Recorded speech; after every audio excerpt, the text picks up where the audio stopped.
Hello everyone, this is Ankita Awasthi. Welcome to my channel Ankita's vision. So माना कि थोड़ा सा वीडियो लेट हो चुका है, लेकिन मैं 7 तारीख को ही 7 तारीख को ही बना रही हूँ 12 बजे से पहले। फिलहाल के लिए यहाँ पे आज के दिन पे जो नोटिस आनी थी उसके बारे में हम बताएंगे, प्लस यहाँ पे वैकेंट सीट का क्या प्रोसीजर रहा है उसके बारे में बताएंगे, प्लस आगे आपका चांस बन सकता है तो उसके बारे में बताएंगे। और एक बात कि इस चैनल को कर लो सब्सक्राइब, क्योंकि अब हम स्कॉलरशिप से रिलेटेड बिल्कुल back to back videos upload करने वाले हैं। अब वो स्कॉलरशिप आप सभी को मिल सकती है, तो उसके लिए आप सिर्फ और सिर्फ चैनल को कर लो सब्सक्राइब, जिससे कि कोई अपडेट आपकी मिस ना हो।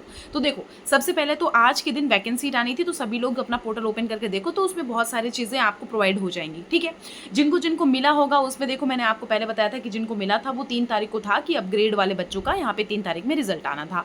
अब आपको यहाँ पे कोई ऐसी नोटिस नहीं दी गई है कि आपका यहाँ पे अपग्रेड नहीं होगा, ऐसा कोई नोटिस नहीं दिया गया है। इन्होंने बताया है कि भाई 11 तारीख में आपका अपग्रेड करने का भी, मतलब अपग्रेड करके आपका रिजल्ट आ सकता है। इन्होंने कोई ऐसा अपडेट नहीं दिया था कि आप अपग्रेड नहीं कर सकते या फिर अब अपग्रेड करके आपका 11 तारीख को रिजल्ट नहीं आना है, ऐसा तो इन्होंने कुछ भी नहीं बोला था। तो अगर ऐसा इन्होंने कोई नोटिस नहीं दिया तो इसका मतलब बहुत सारे बच्चों का अपग्रेड हुआ भी है, तो बेटा उनका रिजल्ट जो है वो 11 तारीख को आएगा। 7 तारीख को मतलब आपकी वैकेंट सीट आ चुकी है, बहुत सारे बच्चों ने मुझे बताया था, तो उससे रिलेटेड मैंने आपको यहाँ पे बता दिया है। अपनी वैकेंट सीट चेक कर लो, वैकेंट कितनी सीट्स अवेलेबल है। वैसे मैं आपको कल वीडियो प्रोवाइड कर दूंगी, कल मतलब आज के ही दिन वैसे वीडियो में प्रोवाइड कर दूंगी आपको। आप वीडियो देख लेना, अभी थोड़ी देर में ही वीडियो आपको मिल जाएगा, उसकी प्रॉब्लम नहीं है। फिलहाल के लिए मैं आपको ये बता दे रही हूँ कि जो वीडियो है वो उसको ध्यान से समझना। जो वैकेंट सीट की लिस्ट है, मतलब वो जो लिस्ट है उसमें बेसिकली कितनी सीट्स हैं, किस में अवेलेबल हैं। बेसिकली हम आपको ये बताना चाहते हैं कि जो बीकॉम है उसमें इतना ज़्यादा अवेलेबल नहीं होगा, ना ही बीएससी में अवेलेबल होगा। हाँ ओके, तो ना ही बीएससी में अवेलेबल होगा। जैसा कि मैंने बोला था कि आपके अगर कम मार्क्स हैं तो आपको दिल्ली यूनिवर्सिटी नहीं आना चाहिए, चाहे वो साउथ मिले चाहे वो नॉर्थ मिले। अगर आपको जैसे साइंस चाहिए या बीकॉम चाहिए और अगर आपको कोई ऐसा साउथ कैंपस मिला है, तो मैं तो आपको ऐसा बोलूँगी कि आप प्लीज़ किसी स्टेट यूनिवर्सिटी को ऑप्शन में रख लो। मैं नहीं चाहती हूँ कि आप ऐसे ही किसी यूनिवर्सिटी को ऑप्शन में रखो, नहीं। आप, मैं चाहती हूँ कि किसी स्टेट यूनिवर्सिटी को ऑप्शन में रख लो तो ज़्यादा बेटर है, क्योंकि बेटा यहाँ पे अगर आप स्टेट यूनिवर्सिटी को ऑप्शन में रखोगे ना, तो आपके लिए वहाँ पे एक तरह से देखा जाएगा कि आपको मनपसंद आपको कॉलेज भी मिल जाएगा, मनपसंद आपका प्रोग्राम भी मिल जाएगा, क्योंकि यहाँ पे अभी बीकॉम बीएससी वगैरह की सीट जो है वो बेसिकली कम मार्क्स पे नहीं मिल रही हैं। ये चीज़ मैं आपको क्लियर कट बोल दे रही हूँ। अगर कम मार्क्स में मिल रही है तो अच्छा कॉलेज नहीं मिल रहा है, तो मैं आपको यही सजेस्ट करूँगी कि आप किसी स्टेट यूनिवर्सिटी में देख लो, वही ज़्यादा बेटर है, मतलब फार बेटर देन ऐसी कि आपको ऑफ कैंपस मिल रहा है, साउथ कैंपस मिल रहा है, बहुत कम मार्क्स हैं, कोई ऐसे कॉलेज मिल रहा है। तो मैं आपको सजेस्ट नहीं करूँगी कि आपको वो कॉलेज में लेना चाहिए, आप किसी स्टेट यूनिवर्सिटी में देख लो।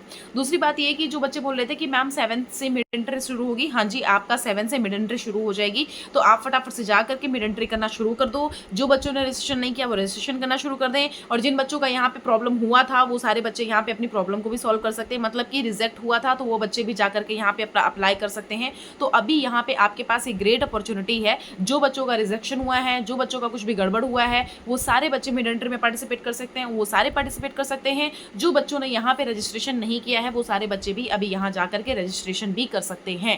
तो ये सारी चीज़ें आपके पास अवेलेबल हैं, तो फटाफट से जा करके अपना सारा काम कंप्लीट कर लो। इन केस कोई डाउट, कोई कंफ्यूजन, कोई भी समस्या है तो आप हमारे कमेंट बॉक्स में कमेंट कर देना, मैं आपको एक एक चीज़ क्लियर कर दूंगी इन केस आपको कोई डाउट रहता है। तो फिलहाल के लिए तो मैं आपको ये बोलूँगी कि अगर आपको ऐसी कोई इशू है कि भाई हमें नहीं समझ आ रहा है, हमारा पोर्टल नहीं ओपन हो रहा है, हमें वैकेंसी नहीं पता चल रही है, तो आपको कुछ नहीं करना है। टेलीग्राम की लिंक जो है डिस्क्रिप्शन बॉक्स में डाल दूंगी, आप उस लिंक को ज्वाइन कर लेना, और उस पर मैं आपको बता दूंगी। अगर आपको पर्सनली क्वेश्चन पूछना है तो पर्सनली भी पूछ सकते हो, अदरवाइज मैं लाइव आती हूँ। फिलहाल मैं लाइव अभी नहीं आ पाई क्योंकि मैं थक जा रही हूँ 2-3 दिन से बहुत ज़्यादा, तो इस वजह से मैं लाइव नहीं आ पा रही हूँ। तो मैं आपको बता दूंगी, आप हमारे कमेंट बॉक्स में कमेंट कर दोगे, मैं आप सबका रिप्लाई कर देती हूँ।